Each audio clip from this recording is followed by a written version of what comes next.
They said there are many Islamic movements nowadays. How to know which one is Salafi? Well, ask them. They're real proud of it. Do you really want the answer to this one? You guys want the answer to this one? It's not our topic. Do you want the answer to this? You don't want to hear it, do you? You're not a Salafi, are you? Okay. Actually, there are things that are called deviant groups, and then there are groups which are normal, but people try to turn it into something deviant. To be a follower of a particular jurisprudence, such as Hanafi, Maliki, Shafi, Hanbali, Jafri, like this, according to Al-Azhar University, they ruled on these 5 and said that these are all matahab. These are matahab of learning how to make wudu, how to pray, things like that. And if somebody follows one or the other, that's fine, because you don't have time to become a scholar, great.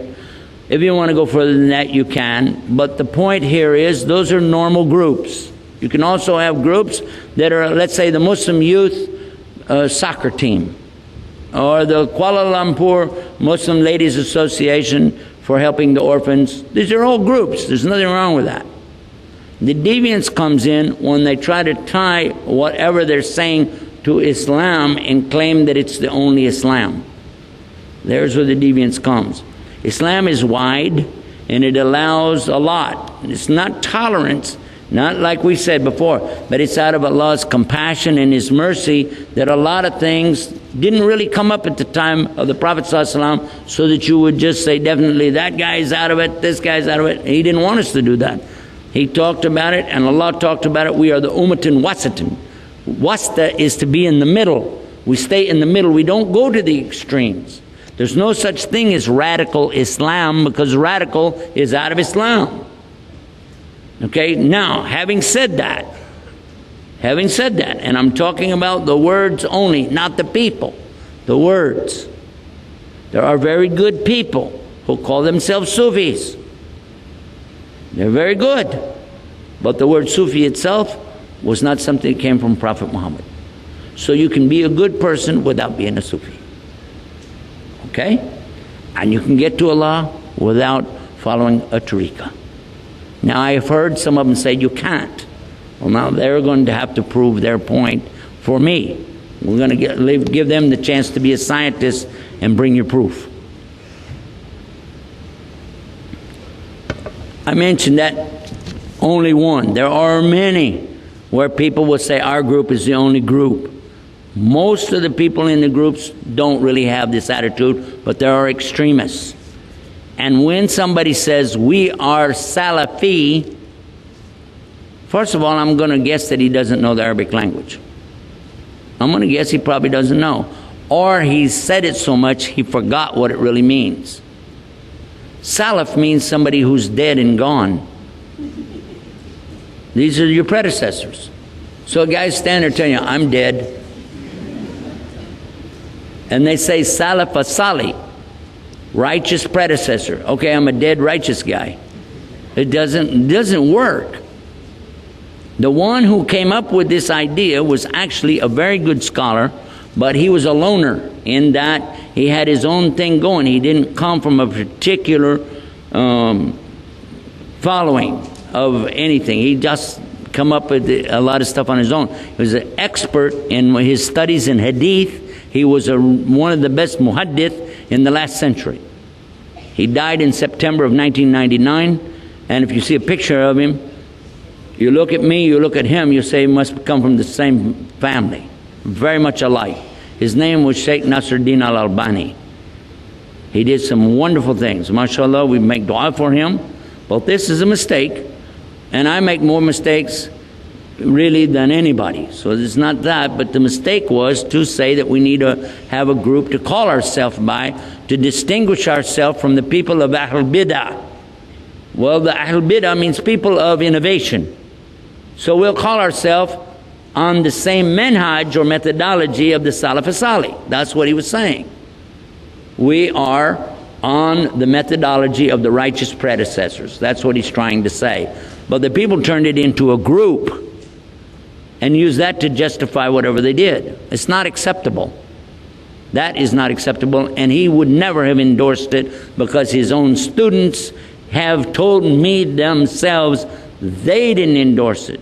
Muhammad Jabali, bin Uthaymeen, you can go and talk to them in Saudi Arabia yourself, see them or talk to their students at least, and ask them, and they will say, no, no, no, not what's going on. This is not what we meant. Not like this. Not going in and pointing at people, calling them kafir, and labeling all the leaders and things like that. That was never intended. The next thing, you didn't ask this one, but the people say Wahhabi. Catch yourself before you say that. Stop yourself. The other word I told you is the Arabic word, so is this. It means to bestow, to give. Al-Wahhab, if you say Al-Wahhab, you must be very careful now. You just said Allah's name. Allah is Al-Wahhab. He is the bestower, the ultimate bestower. So you don't take Allah's name and play with it like that. What really happened over 200 years ago, there was a student of knowledge who memorized the Quran when he was not even a teenager yet. He studied all of the fiqh, jurisprudence of the Hanafi. Then he began to study others. And his father, who was a scholar, told him to stop. Just stay with what we have. He said, I want to learn the others. His father almost disowned him because of it. It was very upsetting. You know, don't do that. But he wanted to learn all of it so he could understand. And he began to learn quite a bit. He became convinced that he needed to learn more, and he discovered through this learning that the people of his time were making a grave mistake. I use the right word too, because they were worshiping at graves. They were literally going to graves and calling upon dead people to help them. Righteous people, good people, but they're dead. And even if they were alive, what could they do? We could only make dua for you. Nobody's got any magic. You ask Allah to solve these impossible situations, and He can do it. And that's what he was telling the people. And some of those who were making money or getting good position in the community out of these grave worshiping deals took exception to his group, because they came in and kicked over all of these monuments on these graves. And of course they had no evidence to support what they did, so instead of dealing with the rationale of, why don't you look at what you're doing is wrong, instead they labeled his followers as Wahhabi. Why?